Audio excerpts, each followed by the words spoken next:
exposing the terror behind a late-night drive that turns into a nightmare. Carla Mitchell is a nurse used to late-night drives on desolate roads.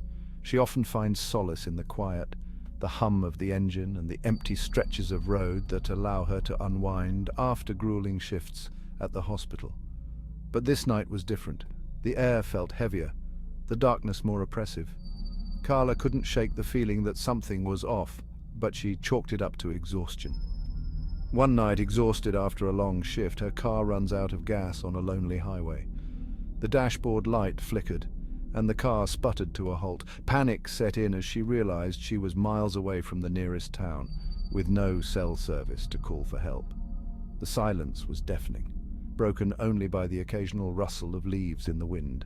She spots a flickering light in the distance, an old gas station. Relief washed over her as she grabbed her purse and started walking towards the light. The gas station looked like it had been plucked from a different era, with its peeling paint and rusty sign that creaked in the wind. It was the kind of place that would have been bustling with activity decades ago, but now stood as a relic of the past. The attendant lifelessly points her to a payphone. His eyes were vacant and his movements mechanical, as if he were a puppet being controlled by unseen strings.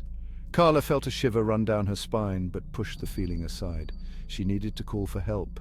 The payphone was old and grimy, but it was her only option. As she calls for help, a hooded man appears in the shadows.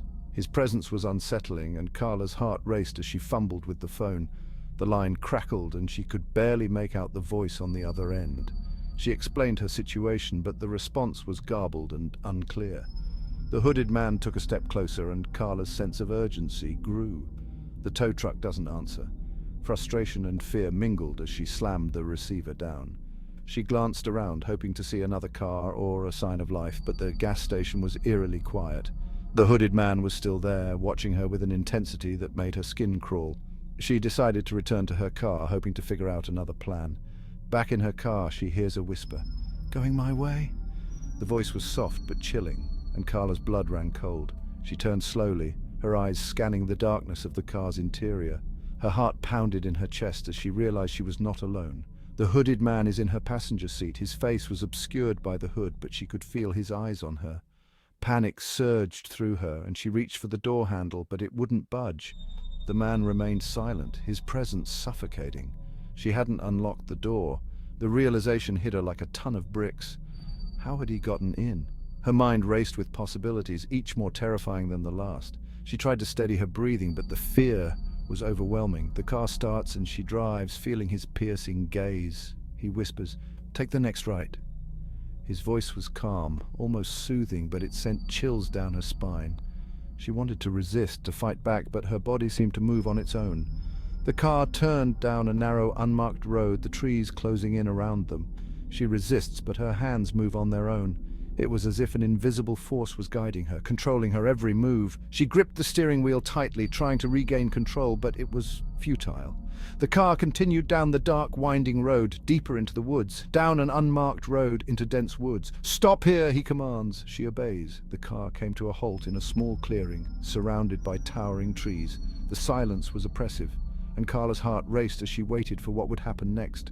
Outside, pale figures emerged from the trees, eyes fixed on her. They moved slowly, their eyes glowing in the darkness. Carla's breath caught in her throat as she watched them approach. They were otherworldly, their movements fluid and unnatural. She turns, but the man is gone. Her heart pounded in her chest as she frantically looked around.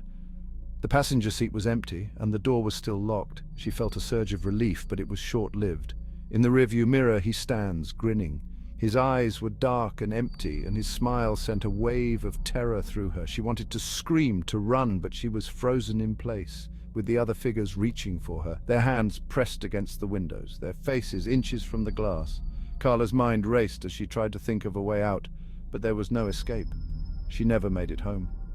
The car was found the next morning, abandoned on the side of the road.